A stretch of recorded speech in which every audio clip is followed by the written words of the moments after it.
One of the 8 garments that the Kohen Gadol, the high priest, would wear was the tzitz. It was a golden plate that he wore on his forehead, on which was engraved the words Kodesh Lashem, holy unto God.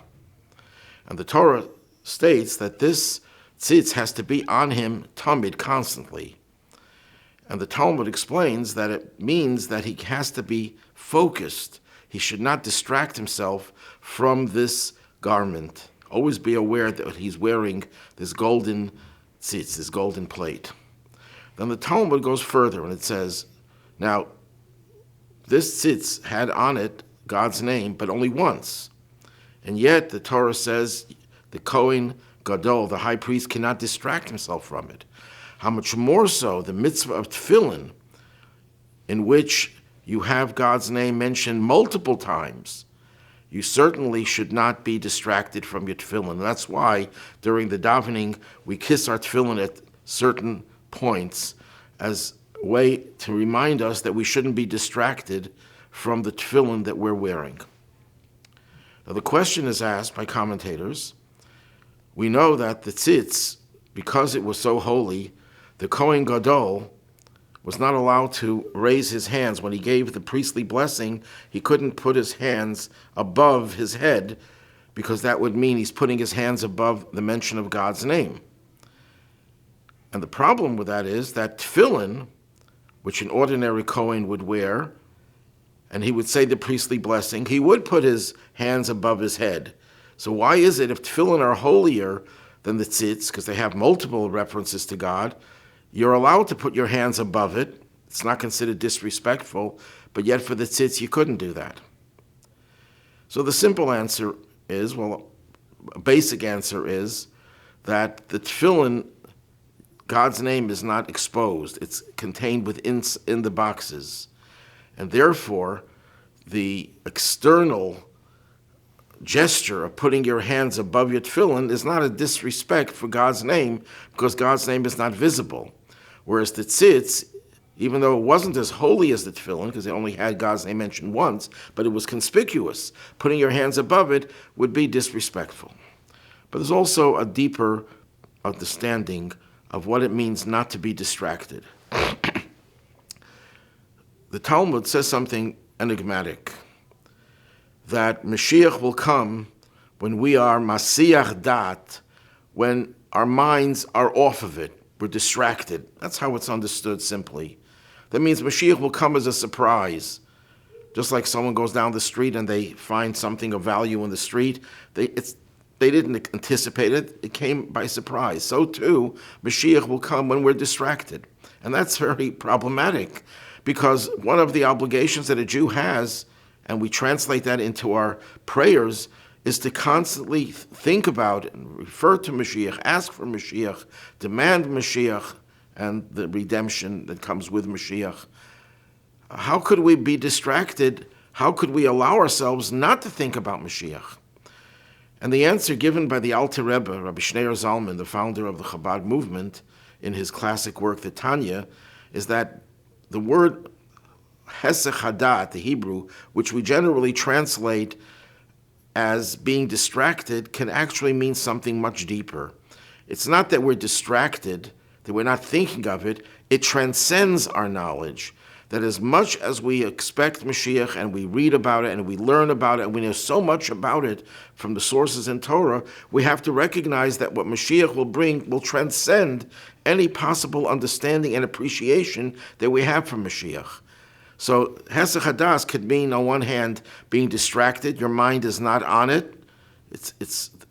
You're not thinking about it. But it could also mean, as much as you're thinking about it, there's much more to it. So now we can understand what it means when we say that tefillin, because it has so many times God's name, is holier than the tzitz. Yet tefillin, we could put our hands above our head, and the tzitz you couldn't. When it comes to tefillin, you have 2 parts of the tefillin. We have the shel yad, the hand tefillin, and we have the head tefillin. Which is holier? Most would say, and there is a basis for that the head tefillin are holier. But yet, we put the hand tefillin on first. And the Baal Shem Tov explained, because the hand tefillin represents the simplicity of a Jew who does things without necessarily understanding them, because he recognizes that God is above his understanding. The head tefillin represent the degree to which we can have some comprehension, some intellectual attachment to God. And that's why you're allowed to put your hands above your head, because your hand represent that which transcends knowledge. And that kind of distraction, that kind of having your mind distracted is a positive one, because then you're recognizing that God is above your understanding. As smart as you can be, as advanced as we can be, we recognize God is way beyond that. When it comes to the tzitz itself represents chutzpah. Excuse me. What does that mean? That a person does things even if they don't make sense, even if you can't rationalize them. The word tzitz, which you put on the forehead, is associated with the idea of chutzpah. The forehead in biblical literature is a symbol of chutzpah, and the tzitz came to atone for chutzpah. There's a negative chutzpah, and there's also a positive chutzpah. The positive chutzpah is where you say, my mind tells me I can only go so far, I will go beyond that, because God is infinite. As much as you can understand godliness, it's a finite understanding. God is infinite, and therefore the tzitz represents going beyond that which is rational, and that's why you can't put your hand above it, because there's nothing higher than there is the tzitz itself. The tzitz itself symbolizes going beyond understanding. However, there's an opinion, Rabbi Yehuda, recorded in the Talmud, who disagrees, and he says, yes, the high priest could put his hands even above his forehead, but we just explained that the forehead itself symbolizes going beyond understanding, a form of spiritual positive chutzpah, so why would you put your hands above it? And the answer is that there are two types of transcendence. There's a transcendence that's based on logic. In other words, a person goes to a doctor, the doctor examines a person, and the doctor says, you need this medication or this surgery.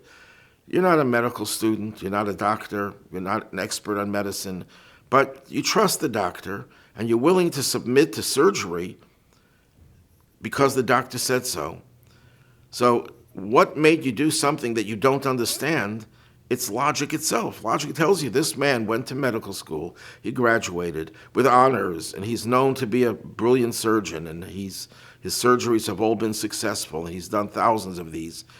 So logic dictates that you should do things that you don't understand. That's a lower level of transcendence.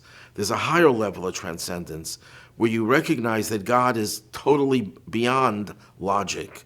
As I mentioned before, logic, by definition, is finite. No matter how brilliant you can be, even if you take the smartest person that ever lived and you multiply that person's knowledge by a trillion, by whatever number you want to think of, it's still finite. God is infinite. So you come to the realization that God transcends knowledge in any form, in any shape. You don't need knowledge to recognize God, because you know that God is beyond knowledge. God transcends transcendence. In the days of Mashiach, we will recognize that no matter how much we could appreciate God's transcendence now, the transcendence of God that we will appreciate would be infinitely greater.